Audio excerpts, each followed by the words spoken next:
Great. So let me introduce you to Juliana. She's the founder of Scale Time. And what she does is she helps clients actually scale. And she was really big, huge like impact on my business, because as we were getting more facilitators, I had to actually have systems and replicate myself. And that was really hard because I didn't think anybody could replicate me. I was like, no, I'm a special unicorn. And then she's like, no, there's patterns to everything. So what she allowed me to do is actually really just start scaling the business and seeing how people like can manage and facilitate owners up. And then also having that before, when you create systems, you have happier clients, things run smoother, and you have metrics for everything. So, all right, take it, Juliana. All right, cool. So here we go. Today we are talking about onboarding clients.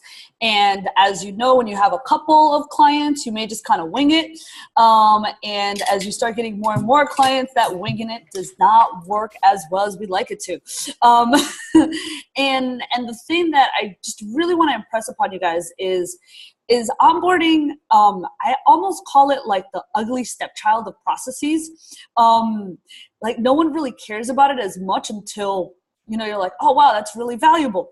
And you really start seeing it when you start to manage a lot of different, like more accounts. You start seeing more volume because how you manage those accounts directly correlates to how you're onboarding those people. And I'll talk a little bit about more of that later. And I always like to say, in terms of like, what we're really doing is like, sometimes you feel like, okay, well, I don't really need systems, or maybe like things are working or you're winging it or whatever. But then when you start to think about volume, it's like, okay, well then what happens if you had 5 clients next week? Would you be able to onboard them? What about 20 clients or 50 clients? And that's where we really start to see that systems, become so much more valuable as we start to be able to handle like more and more volume. All right, so for today, we're going to be talking about specifically setting up expectations, what kickoffs are and why they're important, and why does onboarding actually help us increase retention. And I know that I left Q&A at the end, but I would much rather you guys interrupt me and ask me questions along the way than me just, kind of talk at the camera. That's just much more fruitful for me. So, just jump in right ahead. All right. So I always think about onboarding from a conceptual point, like going through TSA. I don't know. How many of you guys travel? All right. I love to travel. So when you go through TSA, it's kind of a pain in the butt, right? Like you have to get on this line, you have to like take off your shoes and take off your laptop and, have all your little bottles and 4 ounces and all of that good stuff.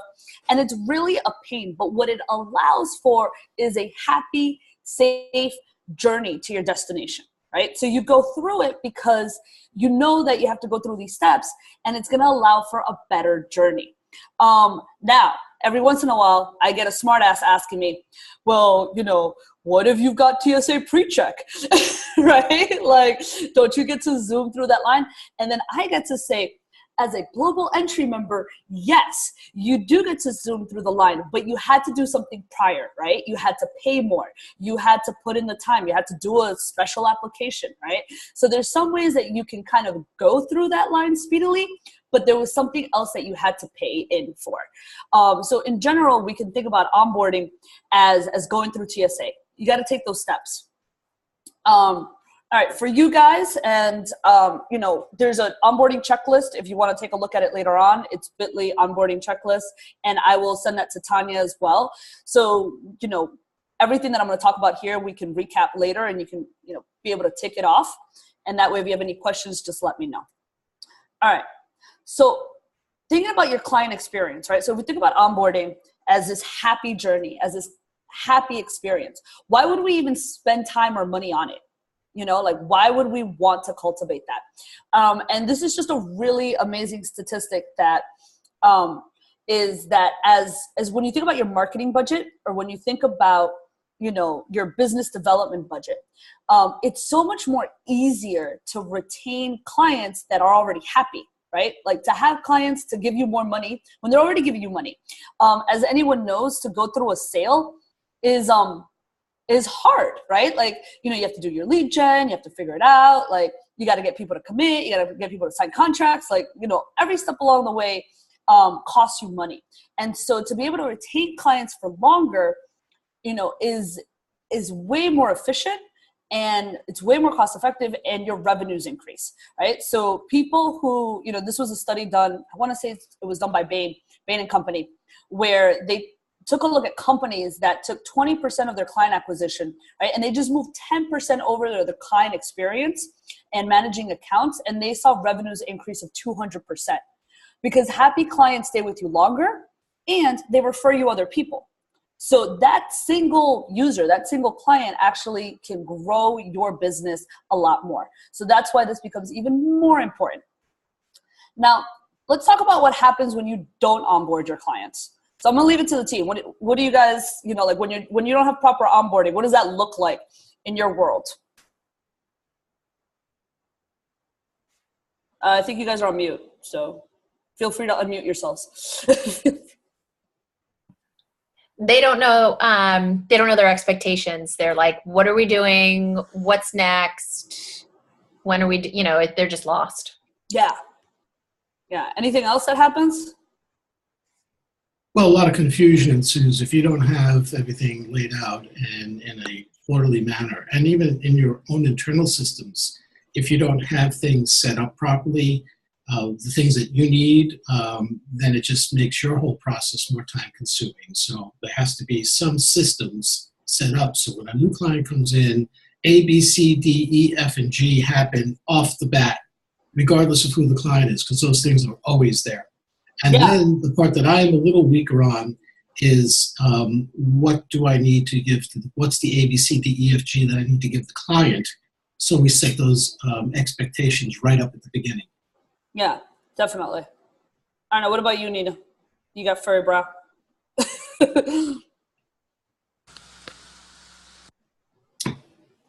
No. I can't hear you.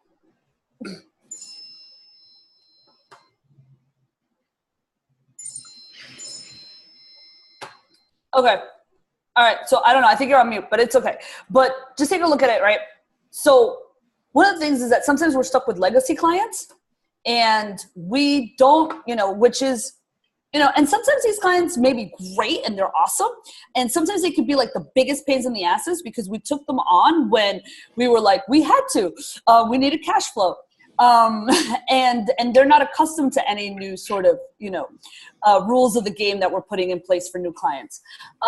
We get stuck with unreasonable requests. Sometimes there's project delays, right?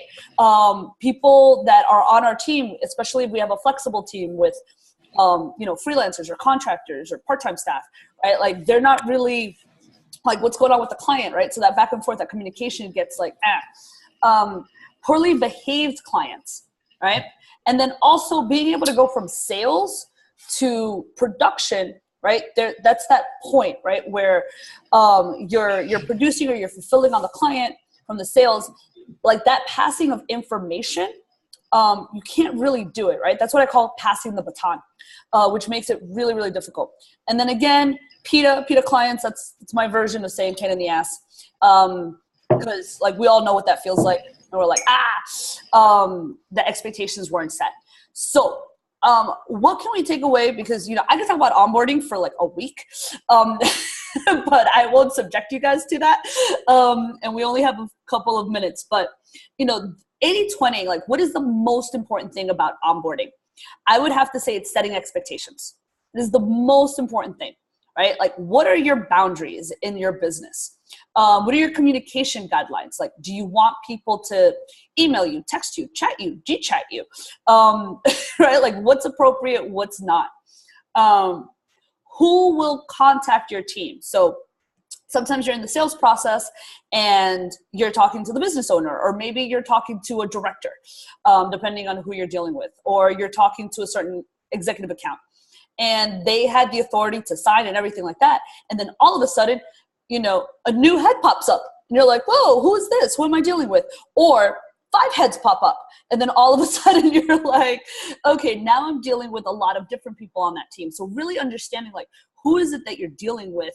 And who is on your team that's also dealing with that, right? Because part of onboarding internally, as Jonathan, as you had mentioned, is also like sourcing who on your team is going to be best qualified to fulfill on that particular client or that account. What happens when they don't show up, right? So this is something that I get a lot of with clients who deal with bigger clients. They might be doing a campaign for them, or they might be doing production for them, and then they have set meetings, and those meetings get brushed off. So, are we incentivizing them in a really positive manner to be at the meetings? Are we just charging ahead because we're like, hey, you didn't do that meeting, I can still continue without your opinion because I have all the information I need? Or does your production stop? Do you get penalized? What are your different options for when people don't show up? Like, how necessary is that? And then feedback loops or iterations, right? Or version control. If you're doing marketing or asset creation, or, how much information do you need from the client to review before you're going back, right? So how much is that that you need before you're able to charge ahead? So, thinking about this, and now, some of them might think, some people are like, oh, well, I have a very lengthy scope of work, and my scope of work outlines everything that they possibly need to know. And this is what I call client amnesia. Client amnesia happens throughout the entire life cycle of the client. They don't remember, so they need to be iterated. And you can almost think about setting expectations as like collateral or like an insurance policy, right? Down the future, when they do things that don't necessarily, that they're kind of like weaning and they're behaving poorly, you want to be able to bring them back, right? Another thing that I hear from clients that say, it's like, well, why do I have to write all this crap? Why am I sending them more information? They're not going to read it. And I'm like, it's true. 80% of the time, they don't read the expectations. But what's awesome is that it's in writing. So when they try to get back off the beaten path, you can resend them that email that you originally sent them. And you're like, hey, do you remember when when I sent you this, blah, blah, blah, blah, here are the expectations. And you get to sort of condition your clients from the get-go. So they're not able to go off the beaten path. All right, so that's really around like setting expectations. So if you guys get anything out of today, the most important thing, 80-20, is setting expectations. I'm going to say one more thing about this. Hours of operation. So when we're doing setting expectations with my clients, people often cringe around the idea of like hours of operations, because now it feels like, oh, like you're like legit, or like, oh, it feels corporate-y, right? There's something that's a little bit icky around it. But it's so important, because how many people have ever tried, like, you go to the bank at 5:02. Do they open the doors? No, they don't open the doors. Like, you're, and you know that. Now, obviously, it depends on where you are in the stage of your business, but it's important to at least set the norm. If you choose to deviate from the norm, that's up to you, depending on where you are. But at least you've set the norm and you've set the standard. All right, guys. Let me see. It's being funky.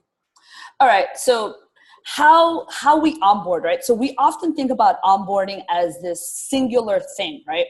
I onboarded them and poof, they're out. We're out to production. Yay. We got the money. So we're really excited about onboarding, because it means we've got money in hand and we're ready to work.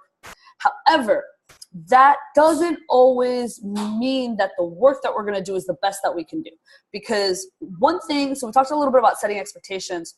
I'll talk about doing kickoffs and what that means. So kickoffs are usually like, yes, some kind of start to your agreement, right? There's either a phone call, a meeting, a gathering. We can go into what this looks like, but to really gather all of the information and make sure that we've crossed our I's and dotted our T's, Okay, I never do that right, but right. So and make sure that that we have everything, because what happens is you get into production and then you're like, oh, I need those credentials, or what was their FTP, or their ad, they said something during the, they gave me an ad spend during sales, and then they gave me a different ad spend during this time, or Nina, if they're doing production, they're like, I wanted 10 testimonials and I really want 5, but I want something else. So you really want to be able to say, okay, do I have everything that I need so that I can perform in the best way that I can? Because what will happen is we don't gather all that information, and then we're stuck in our production, and and we're trying to deploy resources, whether it's contractors or freelancers or our employees, and people are waiting around for stuff, and that waiting around costs us money. Right. And we can say like, oh, well, it's the client's fault. They didn't, give us the information, but our onboarding wasn't tight enough that we didn't get the information. Right. So, coming from that place, then it's measuring. Like, how do we know that we're doing a good job? Right. How do we actually know that we're doing a good job? And then the last thing with onboarding, as we can think about onboarding as it goes into account management, is nurturing. Right? And I'll give you guys a couple of examples around that, right? Because every step of the way, when clients are, they're having questions, right? Like, you've solved their pain point, or you're starting to solve their pain point, and then all of a sudden, like whack-a-mole, more questions and more pain points and more fears and anxieties pop up. So how do we do this in a systemic manner so that we can, not be answering 20 million questions a day? All right. Now,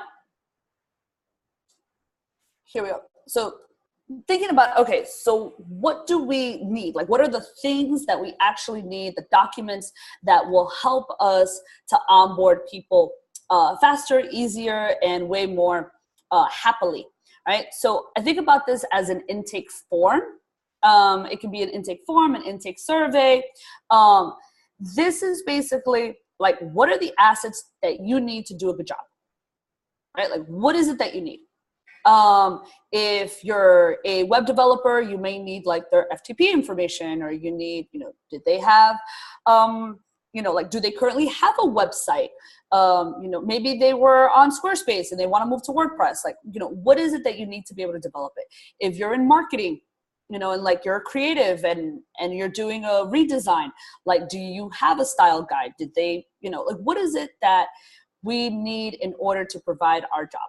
So that's the intake form. Now, the intake form can be, now this depends a little bit on how big your client is, right? If you have a small client, you can send them a survey. They can send you something back. That's pretty easy. If you're dealing with a team, right? Like, let's say you're dealing with an executive team, chances are they're probably not going to fill out a form.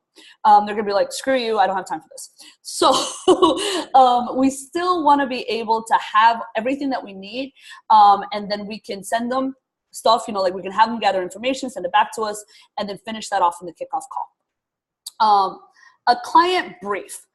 Now, sometimes we see this called different things, but essentially, where is the place where the information that you go and you have from sales, go to onboarding, go to actual production, right? And this is so important, because there's a funny thing that happens when people pay you. It's almost, I describe this as almost like a religious moment. Like, it's almost like they've now walked into the confessional, and everything that they've told you during the sales process is left up to, it's almost arbitrary, right? Because sometimes it's true, sometimes you get, it's 100% true. And then sometimes you start hearing, well, actually that team member that I told you was going to work with us, we're about to fire him, so we might have some delays. Or, hey, that ad spend, I told you that because my boss, but we're going to we're going to either triple it, or we're going to, or we're going to cut it in half, or, this was happening to me. And like, all of a sudden, like, the confessional comes out. So we want to make sure that our information is accurate, that we actually get from the sales call. Because I always think of that as kind of like skewy information. Sometimes it's really great, but sometimes not. So we want to be able to transfer that. And then we want to know whoever's doing our production, whether it's you or a team, whatever that looks like, that we have the most up-to-date and accurate information throughout, right? So that they're able to do their job. A welcoming kit. A welcome kit is really important. So a welcome kit, quote unquote kit. Could be anything from an email to actually something that you send them out to, videos are being used a lot right now, like, hey, welcome to this, this and that place. I always think that, however you are welcoming someone into the organization for the first time, it's gotta be really positive.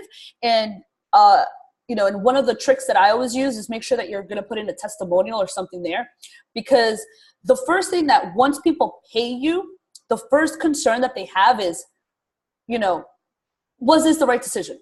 Like, I paid you, like, oh crap, but I could have paid that money in marketing. I could have paid that money to get this person. I could have paid that money, right? So you want to remind them that yes, they made the right decision, right? Like, this is an affirmation, we're so excited to work with you. And yes, you made the right decision.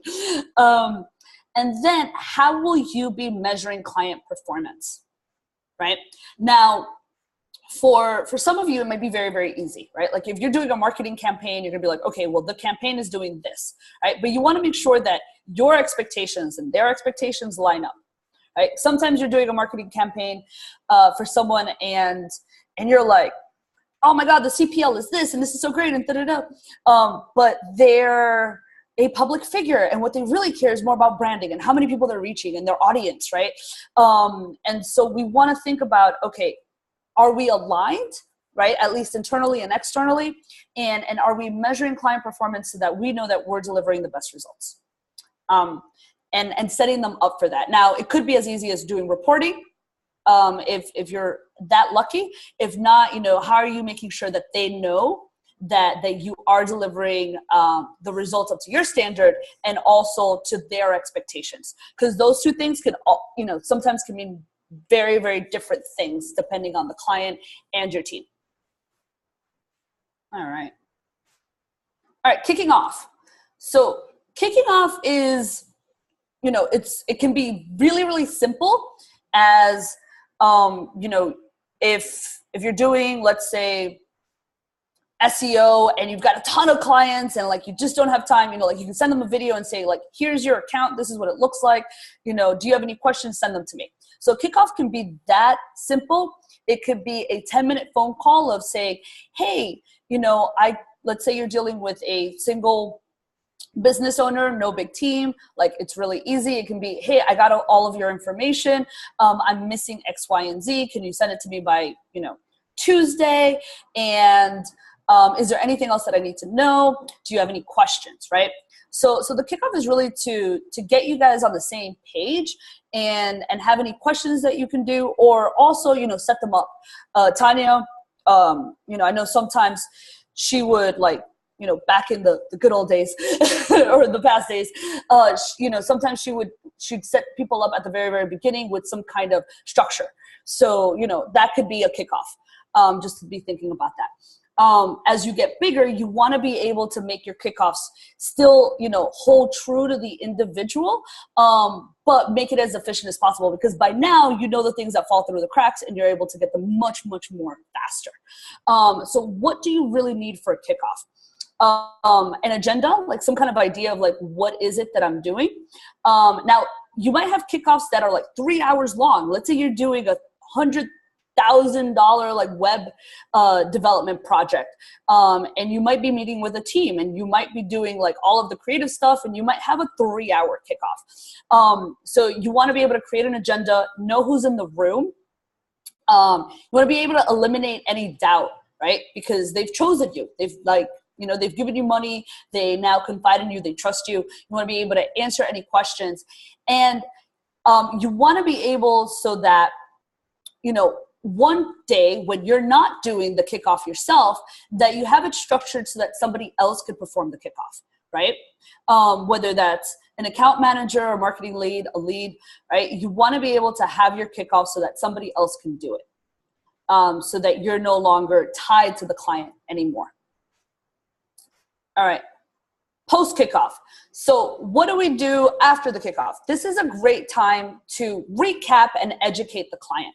I'm really, really big on educating the client, because we have a lot of differences of sophistication, right? Sometimes you have clients that, they know too much, We're like, oh my God, they're very, very sophisticated. And, they ask us all these questions and they keep us on their toes. They make sure that we grow, which is awesome. Like, you want to be able to use that information to always be up-leveling your own systems and your own education. And then sometimes you have clients that are not very sophisticated and they need a lot more education. And so being able to bridge that gap allows us to have consistent systems in our educating of our clients and keeping them with us longer, because the goal is to retain them. So things that you can include in the recap of your kickoff is, any definitions. So, and I always mention this because even like the word strategy, I hear from so many different of my clients that are different marketers or like digital agencies, and they're like, yeah, they had somebody else that was doing this, and their definition of strategy was very different than mine. So something as simple as that, any toolkits. And what I mean by this is, any things that they're using that maybe your business delivers that's different. Right. So, they might need access to that, or let's say it's your reporting. You might want to give them like, what does how to read a report, or what does this report mean? And how you're measuring results. So post kickoff, this is a great time to have that additional touch point with the client. It shows that you're organized. It shows that you care. And it shows that, their best interest is at hand. All right. Then measuring. So thinking about the client, how do we make this easier for ourselves, right? And I'm really big in having either checklists or workflows, however you want to call them, in your project manager, so that you can easily know that nothing fell through the cracks as you were onboarding them, right? So you're able to say, okay, this is what I need to onboard this client. I'm going to check these things off and make sure that it's doing. What's great about this is that once you have a system in place, you can start to delegate that system and then optimize it, right? So somebody else can check off these things. You no longer have to do this. We're able to pass the onboarding baton. So that is the most exciting thing about a workflow. If I can make workflow sexy, it's all about that I no longer have to do it. Somebody else is able to do them. So I'm like, score. Workflows, so sexy. Now, let's say they're doing the work. How do we know if it's any good work, right? Now it's about measuring performance. So, who usually does the onboarding? It's an account manager or an account manager / project manager. At the earlier stages, someone who is a lead, other than yourself, that's able to do these things. So thinking about, okay, how do we keep track of client results? And I'm big on creating scorecards, so that once you've delegated the onboarding process, that clients are being taken care of, and you're doing it in a quantifiable way, right? So whether that's like support time, or whether that's, okay, we've onboarded, 2 people last week. We've closed 2 people last week. It should mean that we're onboarding 2 people this week, right?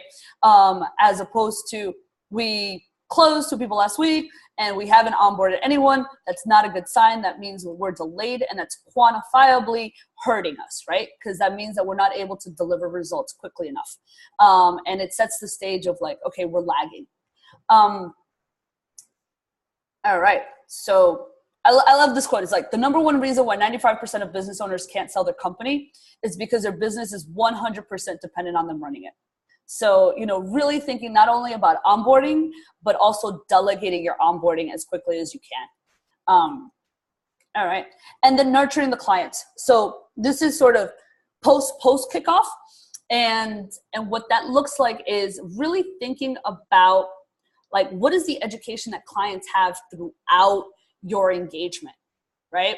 So if it's, I'm just going to pick Nina, for example. I don't know, because I have testimonials in my mind, maybe because I did one recently for Tanya. So let's say you have a client who asks for production of testimonials, and then, and so like you produce them, great, awesome. Like you help them. Like now their question is like, great, like now, like where do I put these, right? And then maybe a separate question then is like, okay, they're on YouTube and they're on Vimeo. How do I get traffic to them, right? Like now maybe they have traffic to them. It's like now, okay, I'm up leveling my marketing. Like, how can I leverage these and, you know, and do them again, right? So people have these different stages as they go through your engagement of like, how do I do this?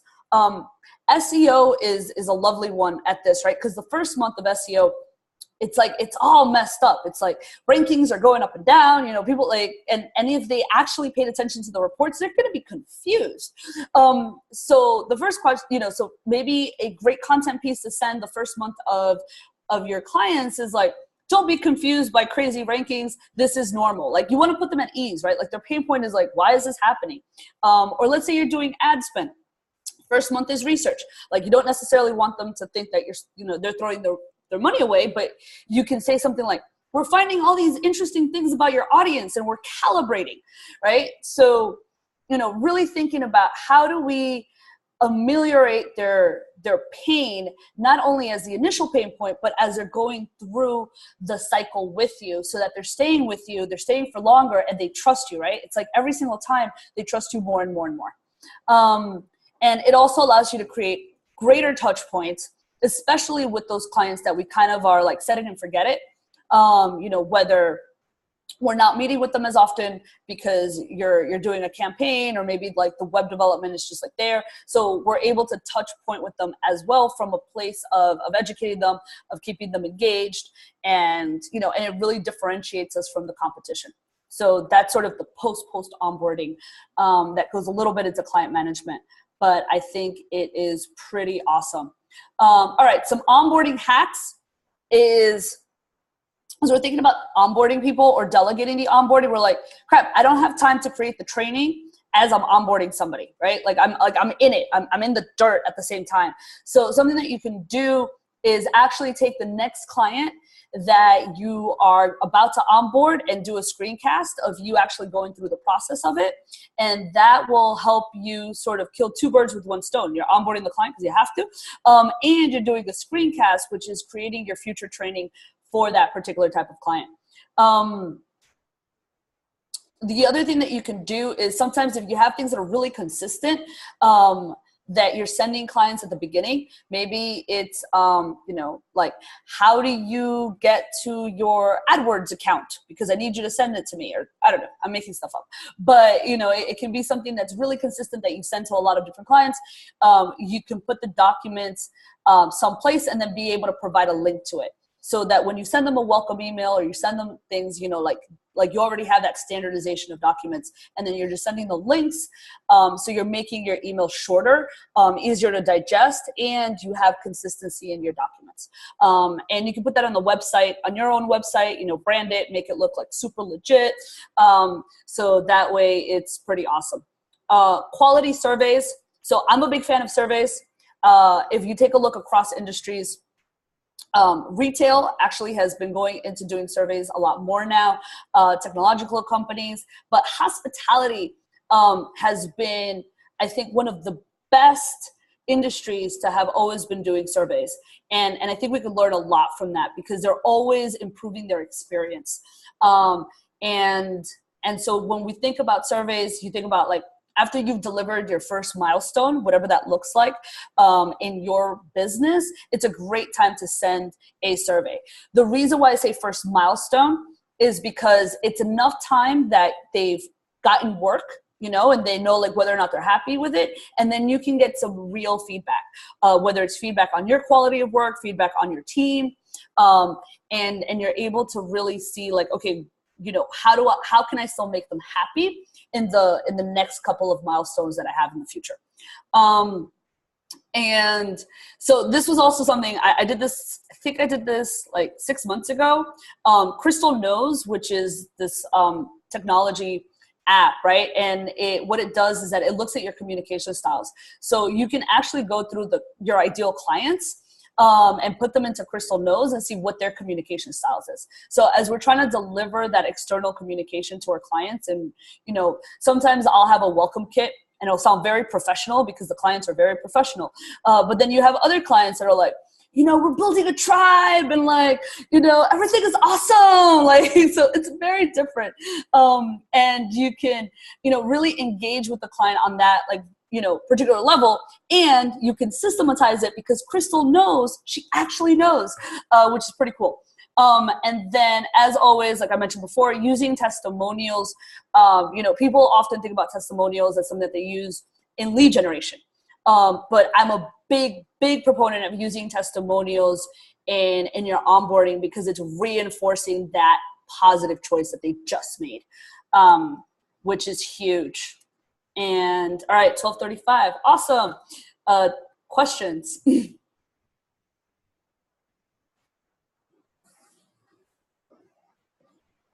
So I was curious, would you say testimonials in the onboarding?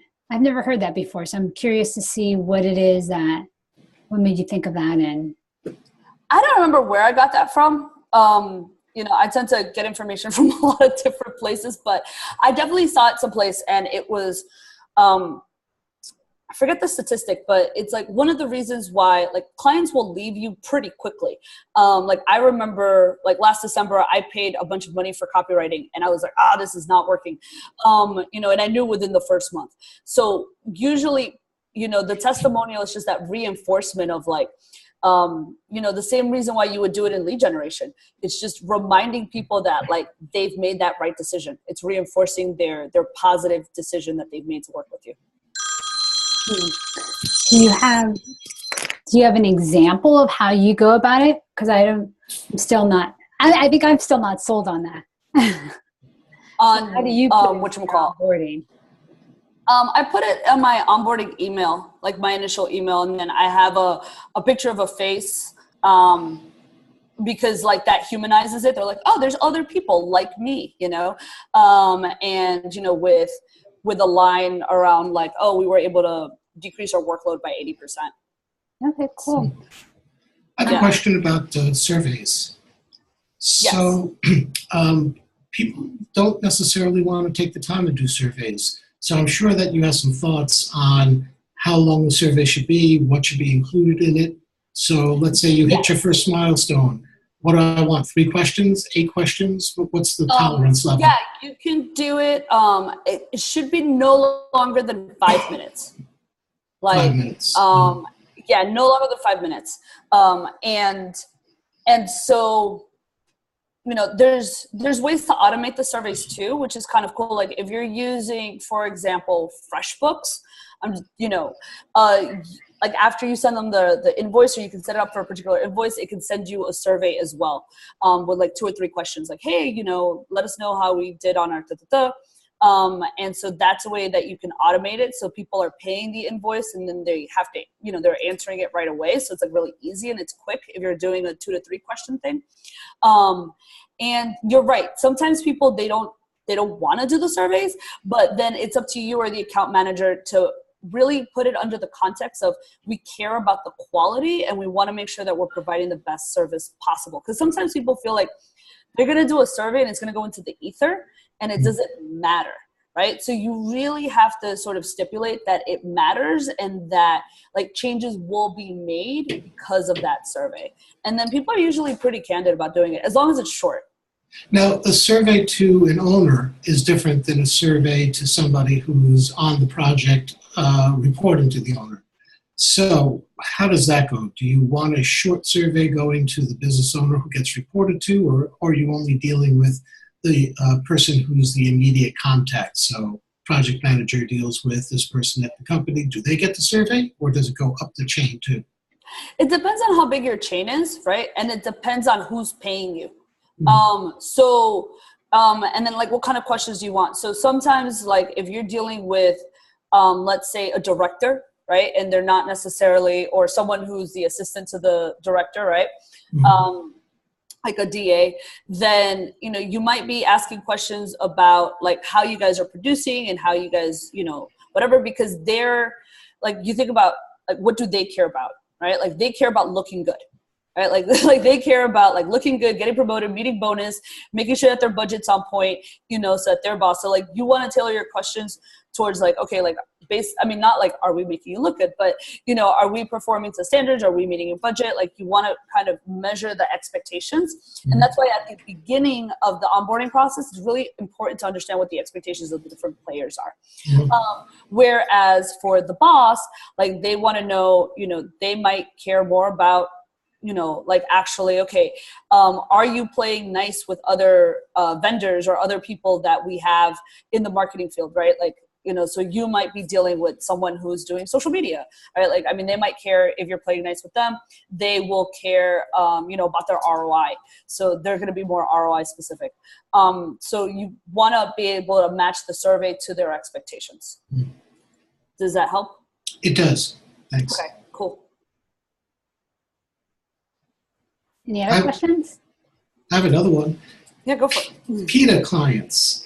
So sometimes you don't realize that they're PITA after the engagement starts. So you can set out, here are the expectations, this is what we're going to do for you, and then you find out that you're getting calls and emails, and it's either from the same person or from multiple people, enough to just drive you crazy. You get to a point where it's like, I want to fire this client. Do you have any recommendations or suggestions to ferret out who is that type of person early on in the engagement? So you will notice that the behavior of a prospect will usually be pretty much the behavior of a client, right? So how a prospect treats you during the sales cycle will pretty much how they treat you during the engagement. So you can tell from a behavioral standpoint, like who's going to be a PITA client by the way if they're a PITA prospect. So now, unless there are some outliers, right?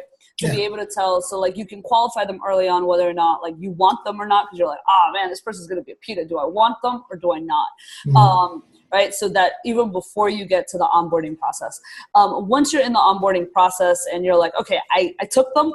You're like, I did it. I know they're going to be a PITA. Now, there's a couple of things there. Now it's just about really making sure that your boundaries are like straight jacket tight, right? You want to make sure that if you have a monthly call, you have a monthly call, and that you're not.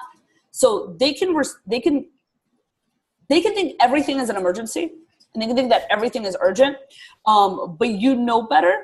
So like, they might be emailing you at 2 a.m. in the morning.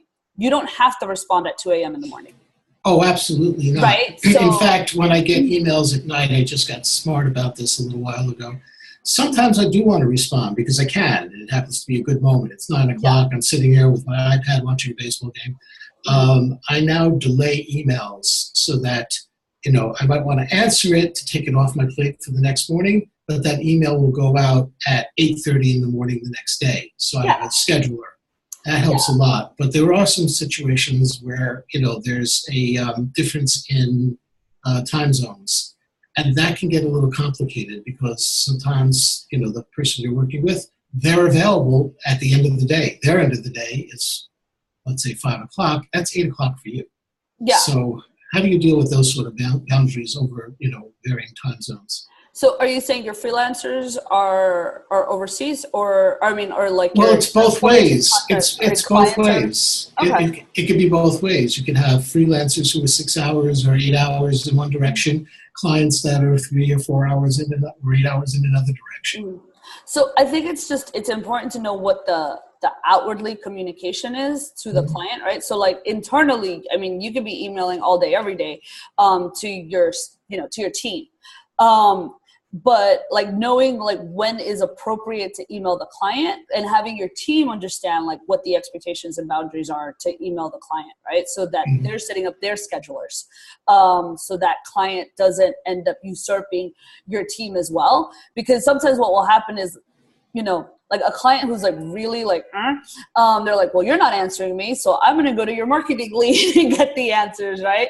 And so then your marketing lead will end up spending a lot of time with that client and not distributing their time across different clients, right? Because now they're taking up that team member's productivity. So making sure that everyone understands what the communication is outward.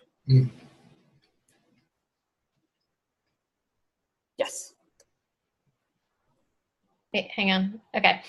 Can you hear me? Okay. So what if you have a client who started and you did the welcome and you started your onboarding process, and then they're like, oh, sorry, I need to delay the process for 2 months, or I need to delay the project for 2 months. How would you smoothly re-onboard or make it not feel disjointed, knowing that you may have given them the input forms and like some of the stuff, but just to refresh it, but to acknowledge it's a restart and without feeling like it's everything all over again? Victoria, what is it that you do? I'm a marketing consultant. A marketing consultant. So they're like, what, like I don't have budget till later? Or is it like the money had to be deferred to something because one of their clients messed up their budgeting. So it trickles down. Yeah, so that's that happens. And now it's about, so one, it's about like understanding in your sales process that they're ready to go, right? So like now we can like pinpoint that back to, you know, like where did we not pinpoint it, right? So like that's like it goes back to the sales process. We didn't pinpoint it, and sometimes it just happens. They're like, oh my god, this you know there it goes. I mean, she was like, I'm good to go, ready to go, and then one of her accounts had to hold back, which is bad. Anyway. So one of the things that I find very important for marketers is to take some sort of upfront like money, right? So whether you call it a deployment fee, a starting fee, or whatever you want to call it, right? That you take some kind of, you know, start money, because when you just do it based on percentage spend, right? Like now you don't get any money till like 3 months from now, right? So that's like, if it's a 2 month delay, you're not getting paid till the end, right? So like, that's really long. So one is making sure that you get some kind of upfront fee, and that's put into somewhere in your, you know, in your scope, so that you didn't just do all this work to acquire the client. Right. And now they're gone basically for 2 months, because when you don't have money, there's no buy-in. So you have to make sure that there's some buy-in, so that they come back. Like, you know, you're able to hold that fee hostage in a way. Like, I mean, I hate that. Right? So, because if not, they're like, bye-bye. And you don't know, you know, and in those 2 months, so many things can happen. You know, their best friend's fiance is a great marketer, you know, and like now they can take over the thing, and there's no, you know, free of charge because he's starting his own business. It'd be a great case study, right? Bye-bye client. So we want to make sure that they come back, and if they don't come back, that at least like we got something for our time spent. So that's one thing. And then the other thing is to just be really clear with the client about what does that mean for production, right? For your production, say like, you know, I may or may not be able to accommodate you in 2 months, right? Or, you know, or I might have to accommodate you in 3 months or whatever. Because now it's affecting your workflow, right? So that's a conversation to have. Yeah. It's like, what does that really mean in terms of like, it's like, okay, well, I may or may not be able to accommodate you then, and what that looks like. Got it. Thank you. Yeah.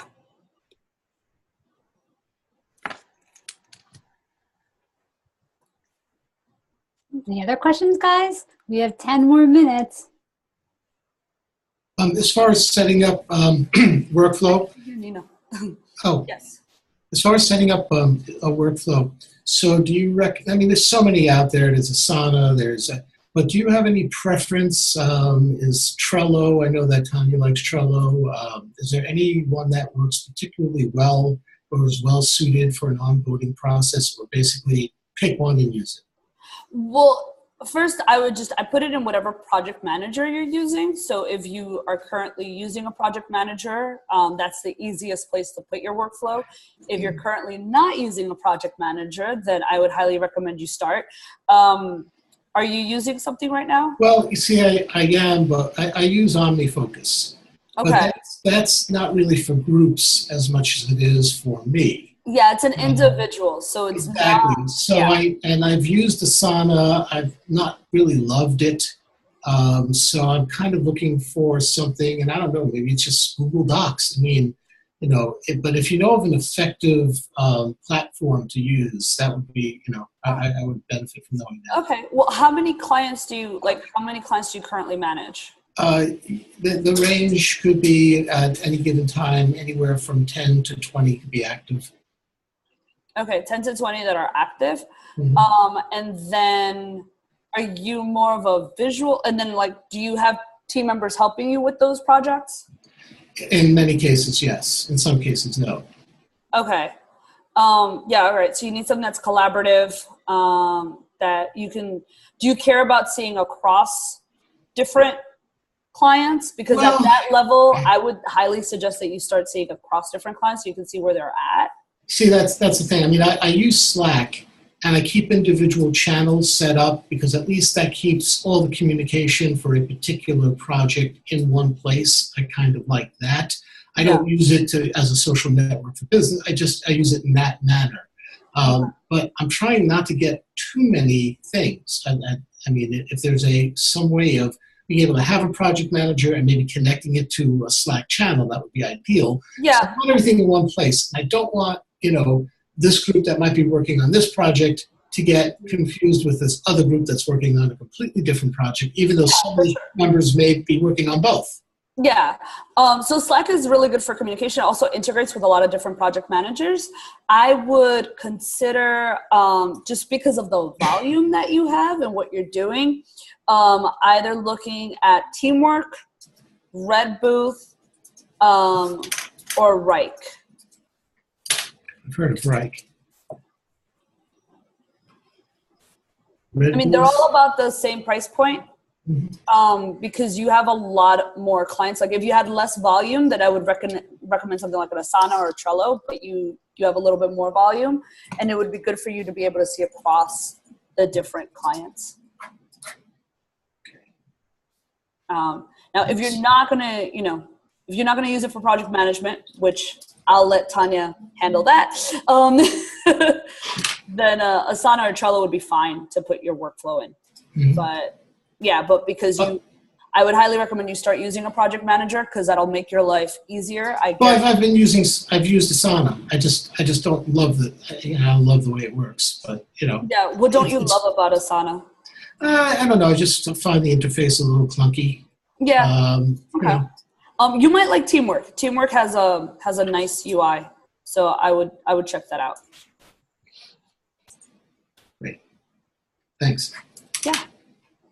Any other questions? Juliana, why don't you go over, because I know a lot of these members are thinking about like having a VA. What would you consider a scorecard for a VA beyond like them completing something?